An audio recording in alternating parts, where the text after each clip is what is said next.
പ്രേക്ഷക പ്രീതിയും പ്രശംസയും ഏറ്റുവാങ്ങി Prabhas Nag Ashwin pan Indian ചിത്രം കൽക്കി 2898 AD രണ്ടാം വാരത്തിലേക്ക് കടക്കുന്നു. ആദ്യ വാരത്തിൽ 800 കോടി ബോക്സ് ഓഫീസ് കളക്ഷൻ കരസ്ഥമാക്കിയ ചിത്രം കേരളത്തിൽ നിന്നും മാത്രം നേടിയത് 20 കോടിയോളം രൂപയാണ്. വൈജയന്തി മൂവീസിന്റെ ബാനറിൽ സി അശ്വിനി ദത്ത് നിർമ്മിച്ച ഈ ബ്രഹ്മാണ്ഡ ചിത്രം വേഫറർ ഫിലിംസ് ആണ് കേരളത്തിൽ വിതരണത്തിനെത്തിച്ചത്. മികച്ച പ്രതികരണങ്ങളോടെ പ്രദർശനം തുടരുന്ന ചിത്രം 350 തിയേറ്ററുകളിലായാണ് കേരളത്തിൽ പ്രദർശിപ്പിക്കുന്നത്. ഗംഭീര പ്രതികരണങ്ങളാണ് ചിത്രത്തിന് എവിടെ നിന്നും ലഭിക്കുന്നത്. മികച്ച സൗണ്ട് ട്രാക്കും തീപാറുന്ന ആക്ഷൻ രംഗങ്ങളും ഉൾപ്പെടുത്തി ദൃശ്യാവിഷ്കരിച്ച ചിത്രം സമാനതകളില്ലാത്ത തിയേറ്റർ എക്സ്പീരിയൻസ് ആണ് സമ്മാനിക്കുന്നത്. സിനിമാ നിരൂപകർ ഉൾപ്പെടെ സിനിമ കണ്ട ഓരോ പ്രേക്ഷകരും മികച്ച അഭിപ്രായങ്ങളാണ് രേഖപ്പെടുത്തുന്നത്. ഇന്ത്യൻ സിനിമാ ചരിത്രത്തിലെ എക്കാലത്തെയും മികച്ച വിജയ ചിത്രങ്ങളുടെ നിരയിലേക്കാണ് കൽക്കിയുടെ കുതിപ്പ്.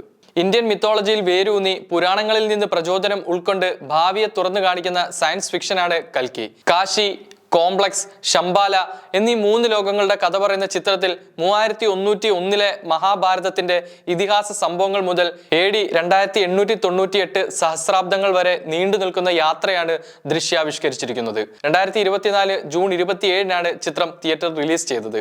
അതേസമയം ചിത്രം വൻ വിജയം നേടി മുന്നോട്ട് പോകുമ്പോഴും ചിത്രത്തിനെതിരെ വിമർശനങ്ങളും ഉയർന്നു വരുന്നു. നടൻ മുകേഷ് ഖന്നയാണ് ചിത്രത്തെ വിമർശിച്ച് രംഗത്തെത്തിയിരിക്കുന്നത്.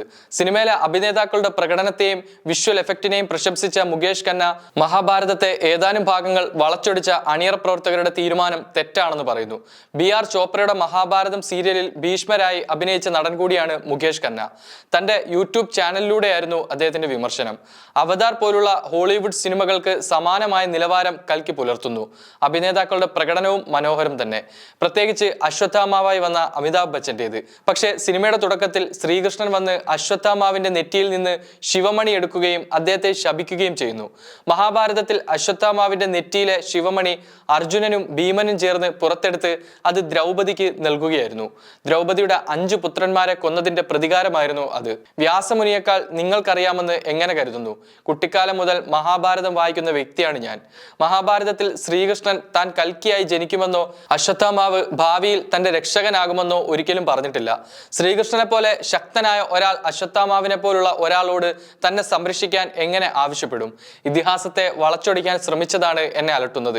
തെന്നിന്ത്യൻ ചലച്ചിത്ര പ്രവർത്തകർ മറ്റുള്ളവരെക്കാൾ വിശ്വാസങ്ങളെയും പാരമ്പര്യത്തെയും ബഹുമാനിക്കുന്നവരാണെന്നാണ് ഞങ്ങൾ ധരിക്കുന്നത്. ഇപ്പോൾ എന്താണ് സംഭവിച്ചത്? മഹാഭാരതമോ രാമായണമോ ഗീതയോ പോലുള്ള പൗരാണിക ഗ്രന്ഥങ്ങൾ സിനിമയാക്കുമ്പോൾ തിരക്കഥ പരിശോധിക്കാനും നിയന്ത്രിക്കാനും സർക്കാർ കമ്മിറ്റി ഉണ്ടാക്കണമെന്ന് ഞാൻ ഈ അവസരത്തിൽ പറയുന്നുവെന്നും മുകേഷ് ഖന്ന പറയുന്നു.